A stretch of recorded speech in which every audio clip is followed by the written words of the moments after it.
During the recent 2022 budget announcement, it was announced that CPF Basic Retirement Sum BRS will increase 3.5% every year for the cohort turning 55 from 2023 to 2027. Before you think it's got nothing to do with you because you are not in your 50s, I'll be sharing what this means and how it will impact you. In fact, the further we are to retirement age, the more we should pay attention to it. I have created many videos to simplify CPF concepts and share strategies that I personally use to grow my wealth. I hope you find them useful.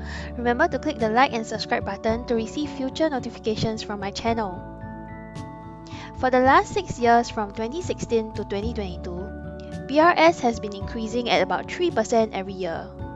For the next 5 years from 2023 to 2027, BRS will be increasing at 3.5% every year. You can observe the trend. With inflation, things are getting more expensive. $1 today will be worth less in future. To secure our future retirement, it is more probable that BRS will continue to increase in the future. Although we do not know what BRS will be after 2027, going by the trend, I would not expect it to drop. Having said that, escalating retirement sums shouldn't come as a surprise due to general inflation. The question is not whether there will be inflation, but at what pace it will be at. It's also mentioned by our government that retirement sums will be adjusted due to inflation and increasing standards of living.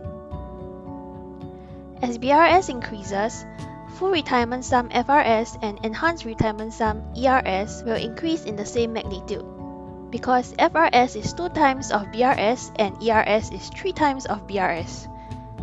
With higher FRS, it means a larger sum needs to be set aside in our retirement account when we turn 55. This also means a higher lifetime payout when we turn 65. You can watch the video above to understand the relationship between retirement sum and CPF life. If FRS is increasing, the fundamental question is how can we achieve FRS?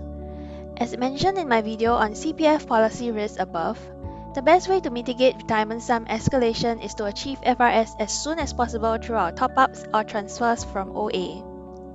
Otherwise, we will always be playing catch-up.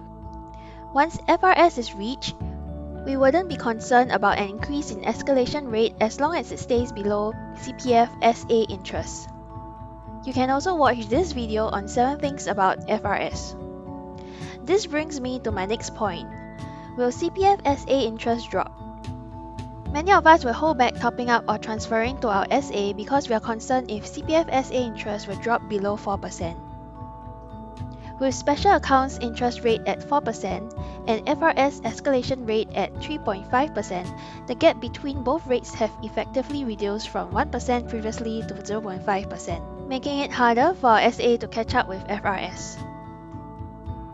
My take is that it is not likely for SA interest of 4% to be reduced, especially with a 3.5% retirement sum escalation rate.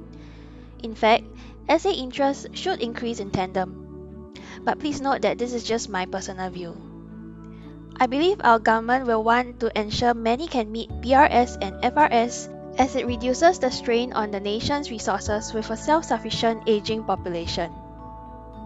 Back in 2020, it was estimated that 7 out of 10 actively employed members turning 55 in 2021 and 2022 will achieve BRS. Recently, it was projected that the ratio will increase to 8 out of 10 for the cohort turning 55 in 2027.